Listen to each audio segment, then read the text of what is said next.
Hello friends, free का ज्ञान YouTube channel में मैं शिवम प्रकाश आप सभी का स्वागत करता हूं। और आज की वीडियो में हम लोग पढ़ने वाले हैं अल्टरनेटिव फॉर्म्स। जैसा कि हम लोग लास्ट क्लास में पढ़े थे आर और एल का हुक, उसी पे बेस्ड आज का ये चैप्टर है। तो चलिए शुरू करते हैं। Additional sign for F R, V R etcetera. The stroke R S R not hooked for the addition of a R and L. They are however hooked to provide alternative forms for FR, VR, FL, VL, THR, THR, etc.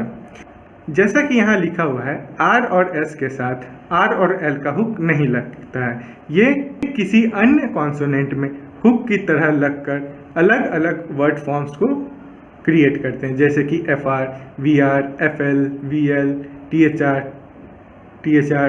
ठीक है, इनमें कभी भी are और L का hook नहीं लगता है। आइए अब हम लोग सीखते हैं अल्टरनेटिव फॉर्म्स। सबसे पहले जानते हैं कि ये अल्टरनेटिव फॉर्म होता किस चीज़ के लिए। जैसा कि हम लोग लास्ट क्लास में पढ़े थे आर और एल का हुक कर्व कॉन्सोनेंट के साथ लगता है। आज उन्हीं का अल्टरनेटिव फॉर्म्स सीखेंगे। आइए तो सबसे पहले हम लोग लिख लेते हैं कौन कौन से कर्व कॉन्सोनेंट का अल्टरनेटिव फॉर्म हम लोग को पढ़ना है। तो सबसे पहले हो जाता है एफ आर, सेकेंड है वी आर, थर्ड हो गया हमारा टी एच आर, फोर्थ होगा T H R, F L और वी एल। आइए इन सभी में पहले आर का हुक लगा के जिस तरह लास्ट क्लास में पढ़े थे उस तरह बनाते हैं। एफ आर के लिए हमें छोटा सा हुक लगा के कर्व बनाना है। वी में भी सेम इसी तरह होगा, लेकिन इसमें डीप कॉन्सोनेंट है इसीलिए इसका साइन इससे डीप हो जाएगा।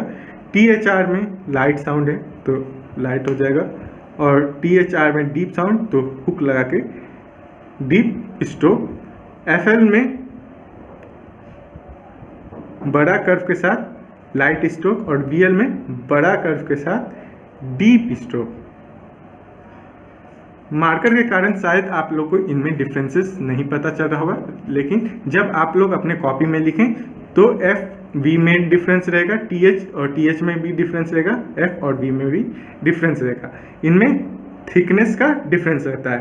एफ में लाइट स्ट्रोक होता है और वी में डीप स्ट्रोक होता है। उसी तरह बाकी सभी कॉन्सोनेंट्स में भी होते हैं। तो आइए अब इनका अल्टरनेटिव फॉर्म लिख लेते हैं। एफ आर का अल्टरनेटिव फॉर्म्स कुछ इस तरह होता है। पहले इस कर्व लगा के छोटा सा, उसके बाद एफ का अपोजिट स्ट्रोक, उसी तरह सेम वी में भी छोटा सा, उसके बाद deep stroke, T H R में भी छोटा सा और डीप स्ट्रोक, लाइट स्ट्रोक, और यहाँ पे टी एच में डीप स्ट्रोक। एफ एल में सेम इसी तरह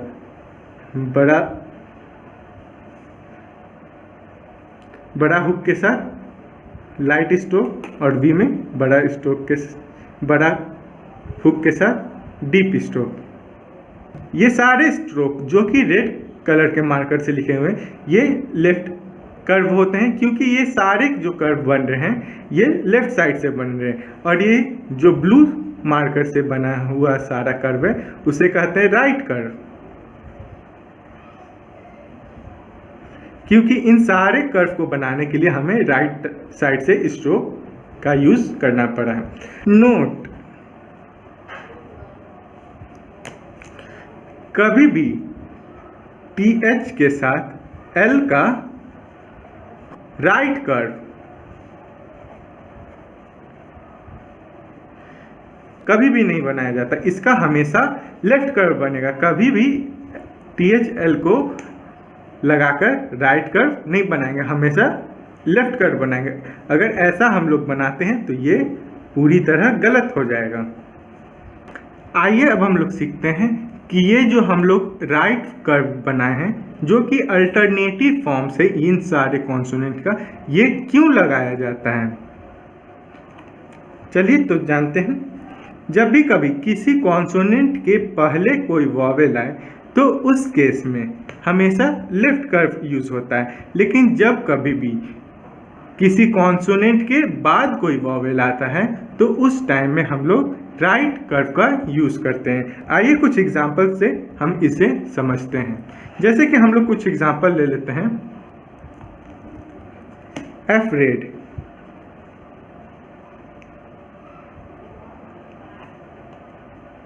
या आइदर,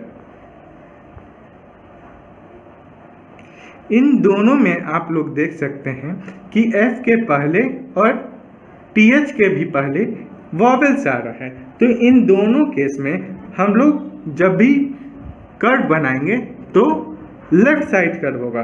तो एफरेड का कर्व होगा एफ रेड। या आइदर में भी देख सकते हैं आप लोग कि टीएच के पहले वॉवेल आ रहा है, तो यहाँ पे भी हम लोग लेफ्ट साइड कर्व बनाएंगे जो कि आइदर, जिसको हम लोग प्रोनाउंस करते हैं इधर के फॉर्म में। तो यहाँ पे ई का वॉवेल हो जाएगा और टीएच और उसके बाद आर का कर्व हो जा रहा है। तो हम लोग देख सकते हैं किस तरह यहाँ पे स्ट्रोक बन रहा है। लेकिन अगर कहीं पे फ्रे या फिर थ्री, इन वर्ड्स में आप लोग देख सकते हैं कि एच और आर के बाद वॉवेल आ रहा है और यहाँ टी एच आर के बाद वॉवेल आ रहा है। तो इन दोनों वर्ड्स में राइट साइड का कर्व लगेगा, क्योंकि यहाँ पे कॉन्सोनेंट के बाद वॉवेल आ रहा है जिनमें कर्व लगना था। तो उन सारे वर्ड्स में जिनमें कर्व लगा हो और उसके बाद वॉवेल आए तो हम लोग राइट साइड का कर्व लगाते हैं, नहीं तो बाकी सभी में लेफ्ट साइड का कर्व। फ्रे लिखने के लिए हमें फ्रे, और इसी तरह थ्री लिखने के लिए थ्री। यहाँ पे आप देख सकते हैं कि राइट साइड से आर के साथ लग सकता है टीएच का कर्व, लेकिन एल के साथ यहाँ पे नहीं लगेगा। आइए चलिए अब इनके आगे का पॉइंट सीखते हैं। यहाँ तक हम लोग सीखे कि जब भी कभी वैसा कॉन्सोनेंट जिसके साथ आर लगा हो जो कि स्टैंड अलोन यानी कि अकेले यूज हो रहा हो, तो उसमें अगर कॉन्सोनेंट के पहले वॉवेल आ रहा है तो लेफ्ट साइड कर्व, और कॉन्सोनेंट के बाद अगर वॉवेल आ रहा है तो राइट साइड का कर्व लेंगे। इस समय कोई कॉन्सोनेंट जिसमें कर्व लगा हुआ हो वो किसी वर्ड्स के साथ यूज हो, ना कि स्टैंड अलोन, जिसका मतलब होता है सिंगल। जब वो किसी वर्ड्स में यूज हो रहा हो तो उस टाइम में हम लोग वैसे कर्व को प्रेफरेंस देंगे जो कि स्ट्रोक बनाने में ज़्यादा इजीली सपोर्ट करे, यानी कि जो उस स्ट्रोक को बनाने में इजी वर्ड्स फॉर्म आए तो हम लोग उस कर्व को सेलेक्ट करेंगे उस टाइम में। तो आइए उसका भी कुछ एग्जांपल ले लेते हैं, जैसे कि थर्मल,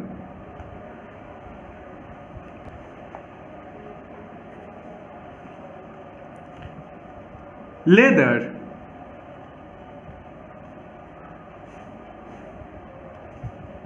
वर्बल, और एक एग्जांपल लवर।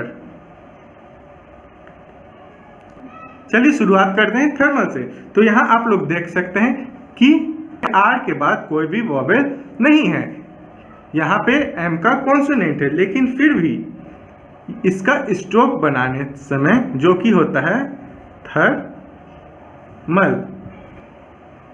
यहाँ पे आप लोग देख सकते हैं हम लोग राइट साइड का स्ट्रोक लगा रहे हैं जबकि आर के बाद कोई भी वॉवेल नहीं है। लेकिन अगर हम लोग यहाँ पे लेफ्ट साइड से कर्व बनाते तो यहाँ वर्ड फॉर्मेशन में हम लोग को कठिनाई आ सकती थी। तो यहाँ पे हम लोग राइट साइड का कर्व यूज किए हैं जिससे हमें वर्ड्स बनाने में काफ़ी ही मदद मिली। तो इस टाइम में जहाँ पे वर्ड्स फॉर्मेशन आए तो उस समय में हम लोग वॉवेल को ना देखकर वर्ड का फॉर्मेशन में देखेंगे कि जिस फॉर्मेशन में वर्ड हमारा इजीली बन रहा हो उस फॉर्म में हम लेफ्ट कर्व या राइट कर्व का सिलेक्शन करेंगे। आइए सेकंड एग्जांपल ले लेते हैं, लेदर। लेदर लिखने के लिए हमें लेदर, तो यहाँ पे आप लोग देख सकते हैं टी एच के बाद, तो यहाँ पे आप फिर से देख सकते हैं आर के बाद कोई भी वॉवेल नहीं है, लेकिन इसके बाद भी हम लोग राइट साइड का कर्व यूज किए हैं। वर्बल में, वर्बल लिखने के लिए वर्ड बल। यहाँ पे फिर से आप देख सकते हैं आर के बाद फिर से कोई कॉन्सोनेंट नहीं है, इसके बाद भी हम लोग राइट साइड का कर्व यूज किए हैं। और आखिरी है हमारा लवर, लवर। तो यहाँ देख सकते हैं आप लोग कि लवर भी आर के बाद कोई भी कॉन्सोनेंट नहीं है, इसके बाद भी हम लोग इसे राइट साइड से कर्व बनाए हैं। आइए इनसे रिलेटेड कुछ इंपॉर्टेंट पॉइंट्स को डील करते हैं। पॉइंट नंबर 1, FL या VL का राइट कर्व हमेशा किसी स्ट्रेट अप स्ट्रोक या हॉरिजॉन्टल स्ट्रोक के साथ ही लगेगा। यानी कि जो भी FL या VL का जो स्ट्रोक है, हॉरिजॉन्टल अप स्ट्रोक K जिसका होता है इस टाइप का, और G जो डीप होता है, ये हो गया स्ट्रेट अप स्ट्रोक्स। और हॉरिजॉन्टल स्ट्रोक जो कि आता है N या NG के साथ, जो कि होता है इस टाइप से। इन टाइप के कॉन्सोनेंट के साथ ही सिर्फ VL या FL का ये कर्व यूज होता है। कुछ एग्जांपल्स ले लेते हैं जिनसे और क्लियर हो जाए, जैसे कि केविल, CAVIL, केविल, नेवेल। यहाँ पे आप लोग देख सकते हैं N या K, ये वर्ड जो आ रहा है ये अप स्ट्रोक या हॉरिजॉन्टल आ रहा है, तो इनके साथ VL और FL का इस टाइप का स्ट्रोक यूज होगा। तो यहाँ केविल में केविल देख सकते हैं किस तरह से यूज हो रहा है, और उसी तरह नेवल में भी इसी तरह से N का ये और वेल, नेवल। K और G के अलावा W, R, इन टाइप के भी वर्ड्स जो कि W का ये, W का इस टाइप का, R का इस टाइप से, इन टाइप के भी वर्ड्स अपवर्ड स्ट्रोक्स में आते हैं। और यहाँ N के अलावा NG, ये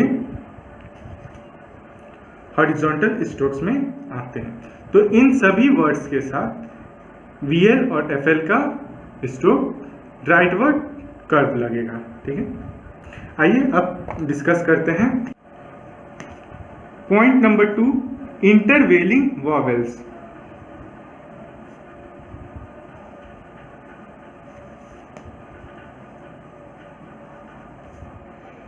सबसे पहले हम लोग जानते हैं इंटरवेलिंग वॉवेल्स होता क्या है। जब भी किसी दो कॉन्सोनेंट जो कि एक हुक के फॉर्म में हो और दूसरा कंप्लीट स्ट्रोक के फॉर्म में हो, उन दोनों के बीच में अगर कभी वॉवेल आ जाए तो उन वॉवेल्स को डिनोट करने वाले साइंस को इंटरवेलिंग वॉवेल्स कहते हैं। आइए इनमें सीखते हैं कि कौन कौन से इंटरवेलिंग वॉवेल आते हैं। ए, जब भी किसी कॉन्सोनेंट और उसमें लगे हुक के बीच में आ का प्रोनाउंस है, तो उसमें आ का साउंड आए तो इसको डिनोट करने के लिए हम एक छोटा सा सर्कल कॉन्सोनेंट के फर्स्ट पोजीशन पे लगाते हैं। जैसे कि यहाँ पे हम बी और आर का एग्जांपल ले रहे हैं, तो यहाँ पे अगर बी के बाद आ का प्रोनाउंस है तो यहाँ पे उसके फर्स्ट पोजीशन पे छोटा सा सर्कल बनाएंगे, तो ये हमारा हो जाएगा BAR, बार। तो यहाँ पे आ का प्रोनाउंस आ रहा है, फर्स्ट वॉवेल हो गया बी और उसमें लगा हुआ है हुक आर का, और बीच में आ जाए प्रोनाउंस आ का, तो इसमें इस टाइप का छोटा सा सर्कल बना के उसको डिनोट करते हैं। आइए इसमें कुछ एग्जांपल ले लेते हैं, जैसे कि हो गया बार्ली,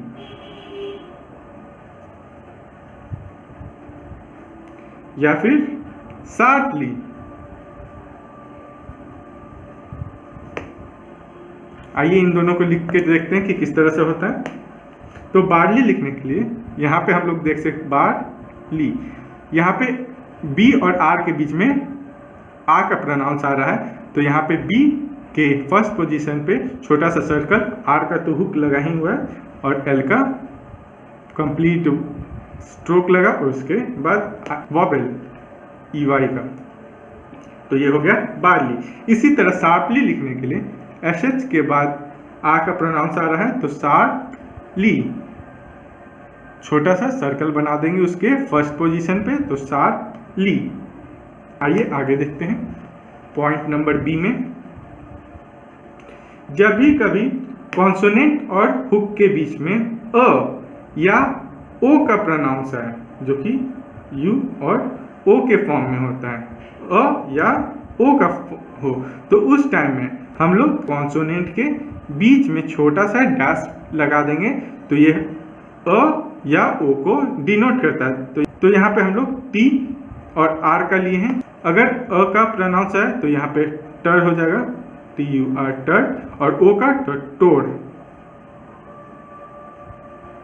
अ का प्रोनाउंस से हम लोग पहले एग्जांपल ले लेते हैं, बर्मा। यहाँ पे बी और आर के बीच में अ का प्रोनाउंस आ रहा है, बर्मा। तो इसको सॉल्व करेंगे हम लोग कैसे, बर्मा, अ का प्रोनाउंस आ रहा है तो बर्मा, ठीक है। और इसके बाद ओ का भी देख लेते हैं। ओ के साथ होगा कोर्सली, तो स्पेलिंग होगा COARSLY, कोर्सली। तो यहाँ पे देख सकते हैं सी और आर के बीच में ओ का प्रोनाउंस आ रहा है, तो इसको हम लोग करेंगे कोर्सली। यहाँ पे एस का सर्कल भी लगा हुआ है, तो यहाँ हो गया कोर्सली। अब पॉइंट नंबर सी, अगर किसी कॉन्सोनेंट और उसके हुक के बीच में य का साइन आए, जो कि यू ही से डिनोट होता है, यहाँ पे यू अ के फॉर्म में हम लिखे हैं और यहाँ पे यू य के फॉर्म में लिखे हैं, तो इसको डिनोट करने के लिए हम कॉन्सोनेंट के लास्ट पोजीशन पे का जो साइन होता है वो लगा देते हैं, क्योंकि हम लोग अभी तक शॉर्टहैंड में पढ़ते आ रहे हैं। तो ये हमारा हो गया TUR, ट्यूर। तो इसका एग्जाम्पल हम लोग ले लेते हैं, लेक्चर। तो यहाँ पे यह का प्रोनाउंस आ रहा है टी और आर के बीच में, तो यह हमारा हो जाएगा लेक्चर, और यहाँ पे छोटा सा यू। देख सकते हैं आप लोग कैसे हो रहा है। आइए अब डिस्कस करते हैं पॉइंट नंबर डी। जिस तरह पॉइंट नंबर बी में ओ का प्रोनाउंस हो रहा था, उसी तरह अगर अ का प्रोनाउंस है जो कि डबल ओ से डिनोट होता है, तो उसके लिए हम लोग कॉन्सोनेंट और हुक के ऊपर छोटा सा डैश लगा देते हैं, जो कि आप लोग देख सकते हैं। तो ये अ का प्रोनाउंस आ रहा है, तो ये हो जाएगा टॉर। आइए इसका भी एग्जांपल ले लेते हैं, कॉर्नर। तो इसको लिखने के लिए सबसे पहले कॉर्नर और इसके ऊपर में छोटा सा डैश लगा देंगे, तो ये हो जाएगा कॉर्नर। इस वीक के लिए ये हैं कुछ ग्रामर लॉगर्स। वीडियो पॉज करके इसे आप अपनी नोटबुक में लिखकर अच्छी तरह याद कर लें। इस वीक के ये कुछ क्वेश्चंस हैं।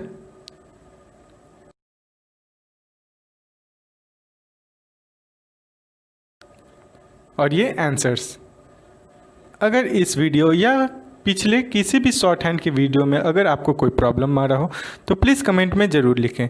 आपके सभी क्वेश्चन का आंसर मैं जल्द से जल्द देने का कोशिश करूँगा।